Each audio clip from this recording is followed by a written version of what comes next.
బండ్లు తీసుకురా మన బండ్లలో చెప్తున్నా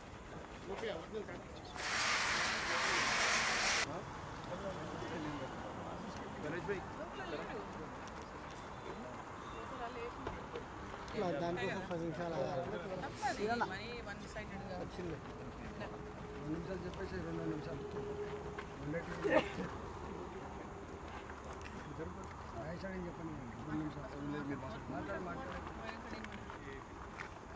ఈరోజు అరాచకంగా ఇద్దరు పార్లమెంట్ సభ్యులని సీనియర్ నాయకులతో పాటు శాసనసభాపక్ష నేతలైన నన్ను ముగ్గురిని ఈరోజు డిటెన్షన్ చేసి మమ్మల్ని దాదాపు 2.5 గంటల పాటు పోలీస్ స్టేషన్లో నిర్బంధించడం కేవలం పోలీసును అడ్డం పెట్టుకుని ఒక నిర్బంధ పాలన జరుగుతూ ఉన్నది రాష్ట్రంలో.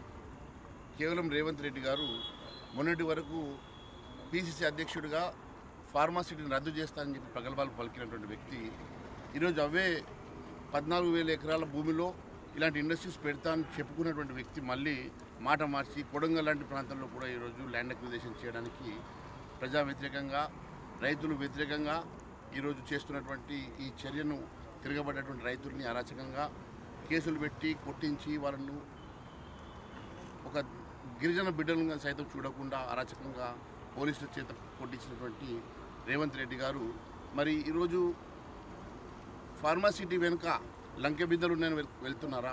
మరి అక్కడ లంకె బిందెలు దొరుకుతాయని చెప్పి వెళ్తున్నారా?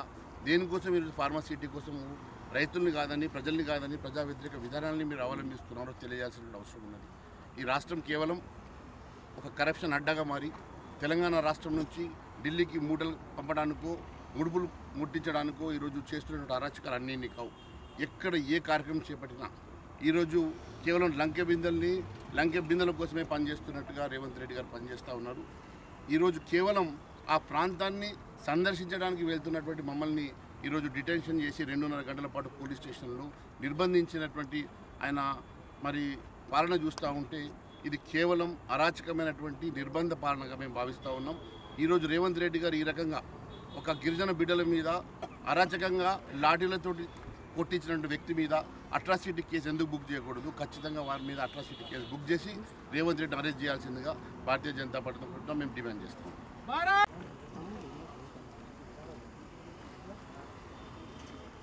ఈరోజు రేవంత్ రెడ్డి గారికి పోగాలం దాపురించినట్లే ఉంది. తెలంగాణ రాష్ట్రంలో వచ్చిన 11 నెలలకే పోగాలం దాపురించినప్పుడే ఇటువంటి నిరంకుశ పాలన ఈ రాష్ట్రంలో ఈరోజు కొనసాగుతూ ఉంది. ఒక నియంతలాగా ఈరోజు నేను రాష్ట్రానికి ముఖ్యమంత్రిని, నన్ను అడ్డుకున్నటువంటి ఎవడు? మొన్నటిదాకా ఒక కుటుంబ పాలన నడిస్తే ఈరోజు ఇంకొక కుటుంబ పాలన నడుస్తుంది రాష్ట్రంలో. ఈరోజు అన్నదమ్ముల పాలన నడుస్తుంది రాష్ట్రంలో. అన్నదమ్ములు మొత్తం ఆ నియోజకవర్గంలో రైతులని భయభ్రాంతులకు గురి చేసి రైతుల భూములను లాక్కొని ఫార్మా కంపెనీలకు ఇవ్వాలనే నిర్ణయం తీసుకున్నారంటే ఈ రాష్ట్రంలో అసలు ఈ ముఖ్యమంత్రికి ఒక క్షణం కూడా కుర్చీ మీద కూర్చునేటటువంటి అర్హత లేదు. అక్కడి ప్రజలకు నమ్మించి వాళ్ళకి అండగా ఉంటారని, ఆ ప్రాంతాన్ని అభివృద్ధి చేస్తారని మాట ఇచ్చి ఆ మాటకు ప్రజలు నమ్మి ఓట్లేసి గెలిపిస్తే ఎమ్మెల్యే అయినాకనే ముఖ్యమంత్రి అయ్యిండు. ఈరోజు ఆ ప్రాంత ప్రజల యొక్క కష్టాలు చూడకుండా, వాళ్ళ బాధలు వినకుండా, వాళ్ళ ఆందోళన అర్థం చేసుకోకుండా మీరు భూములు ఇచ్చి తీరాల్సిందే, నా మాట వినాల్సిందే అనేటటువంటి ఒక నియంత పోకడలు వాళ్ళ కుటుంబ అన్న అక్కడ పోయి గ్రామాలకు పోయి రైతులని బెదిరించుకుంటూ, రైతులని భయభ్రాంతులకు గురి చేస్తూ, ఇయ్యకుంటే మీ సంగతి చూస్తామని బెదిరించుకుంటూ ఓ పక్క పోలీసులను ఎంబడి పెట్టుకొని 100 మందిని ఎంబడి పెట్టుకొని ఆ గ్రామాలకు పోయి బెదిరిస్తుంటే కూడా ఈరోజు ఈ రాష్ట్రంలో పట్టించుకునేటటువంటి పరిస్థితి లేనట్టుగా ఈ రాష్ట్రంలో క్రియేట్ చేస్తున్నాడు. అంటే ఈరోజు ఈ నియంత ఒక్కరోజు కూడా కుర్చీలో కూర్చుని అర్హత కోల్పోయిందని చెప్పి తెలియజేస్తున్నాను. ఎందుకు అడ్డుకుంటున్నామో మళ్ళీ ఒక పార్లమెంటు సభ్యురాలుగా, వాళ్ళ యొక్క ప్రజాప్రతినిధిగా నాకు పూర్తిగా అక్కడ పోయి వాళ్ళని పరామర్శించేటటువంటి హక్కు నాకున్నది, బాధ్యత నాకున్నది. వాళ్ళ సమస్యలేమి, వాళ్ళ బాధ ఏమి, భయభ్రాంతులకు మీరు గురి చేస్తుంటే వాళ్ళ ధైర్యాన్ని ఇవ్వాల్సినటువంటి బాధ్యత నాకున్నది. యాజ్ ఎ పార్లమెంట్ మెంబర్గా వాళ్ళని ఆదుకోవాల్సిన బాధ్యత నా పైన ఉన్నది.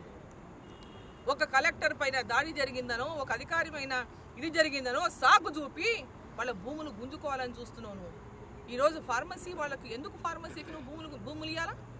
అదే ప్రభుత్వ ప్రాజెక్టా? అదే ప్రభుత్వం చేపట్టినటువంటి ప్రాజెక్టా? నువ్వు ఫార్మాసిటీనే రద్దు చేస్తా అన్నావు. ముచ్చెల దగ్గర ఫార్మాసిటీ రద్దు అన్నావు.